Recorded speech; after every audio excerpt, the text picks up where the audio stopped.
साथीहरू आज चाहिँ हाम्रो यो सानो मिस्ट मेकर डुनोट मिस्ट मेकर भनेर भन्छौँ त्यसको हामी एउटा रिभ्यू जस्तो गर्न गइरहेछौँ। यो चाहिँ सानो हो, सस्तो नि पर्छ है। अब काम चाहिँ ठिकै गर्छ यसले, त्यस्तो राम्रो पनि होइन, अब त्यस्तो नराम्रो क्याटेगोरीमा पनि पर्दैन। यसलाई चाहिँ तपाईँहरूले एकछिन पानी राखेर यो तलबाट यसले पानी सोक हुनुपर्छ, भिज्नु पर्यो। त्यस कारण यसलाई एकछिन भिजाएर राखिदिनु पर्यो।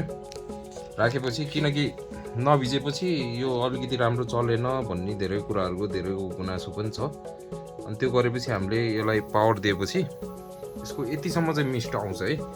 अब यति मिस्ट भनेको खासमा एउटा सानो यो फिस बक्स इन्क्युबेटरको लागि एकदम राम्रो पनि हो, ठिकै पनि हो। धन्यवाद।